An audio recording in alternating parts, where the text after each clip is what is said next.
അത് ഏറ്റവും വലിയൊരു പോസിറ്റീവ് സൈനാണ്. കാരണം മറ്റ് സ്പ്രെയിനും മറ്റ് കോംപ്ലിക്കേഷൻസും ഇല്ല എന്ന് എനിക്ക് എന്നെ തന്നെ റിയലൈസ് ചെയ്യാൻ പറ്റുന്ന വൺ ഓഫ് ദ ഒരു സിംറ്റമായിട്ട് ഞാൻ അതിനെ കണ്ടെത്തി.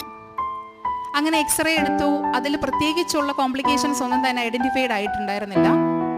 അങ്ങനെ ഡോക്ടേഴ്സ് തന്ന എന്താ പറയുക പെയിൻ കില്ലേഴ്സും ഒക്കെ കഴിച്ചിട്ടാണ് പിറ്റേ ദിവസത്തെ VFSന് ഞാൻ പോയതും കൂടിയതും ചെയ്തതും ഒക്കെ. ആ സമയത്ത് എൻ്റെ അമ്മ എൻ്റെ കൂടെ VFS ഓഫീസിൽ വരുന്ന സമയത്ത് എൻ്റെ അമ്മ അറിയുന്നില്ല തലേ ദിവസം നടന്ന എൻ്റെ ഈ ആക്സിഡൻറ്റിനെ പറ്റി. ഒരുപക്ഷെ അവർ അറിഞ്ഞിരുന്നെങ്കിൽ അത് അത്രയും പാനിക്കായിട്ട് അവരെ സംബന്ധിച്ചിടത്തോളം ആ സമയത്ത് എൻ്റെ കൂടെ അങ്ങനെ നിൽക്കാൻ അവർക്ക് സാധിക്കണമെന്നില്ല. എൻ്റെ അമ്മ പൊതുവേ കുറച്ച് എന്താ പറയുക പൈസയൊക്കെ കുറച്ചുകൂടെ ചുരുക്കി ജീവിക്കണമെന്ന് ഞങ്ങളെ പഠിപ്പിച്ചിട്ടുള്ളത് കൊണ്ട് തന്നെ മാക്സിമം ഓട്ടോയൊന്നും പിടിക്കാതെ മാക്സിമം നടത്തി കൊണ്ടുപോയി എല്ലാ കാര്യങ്ങളും ചെയ്യാനായിട്ടാണ് അന്നേ ദിവസവും മമ്മി ശീലിച്ചത്. എനിക്ക് മമ്മിയോട് ഇതൊന്നും പറയാൻ പറ്റുന്നില്ല. മമ്മി എനിക്ക് നടക്കാനുള്ള ആവതില്ല, എൻ്റെ കൈക്ക് ഇങ്ങനത്തുള്ള ബലഹീനത ബുദ്ധിമുട്ട് അനുഭവപ്പെടുന്നുണ്ട് എന്നൊന്നും പറയാൻ പറ്റുന്നില്ല.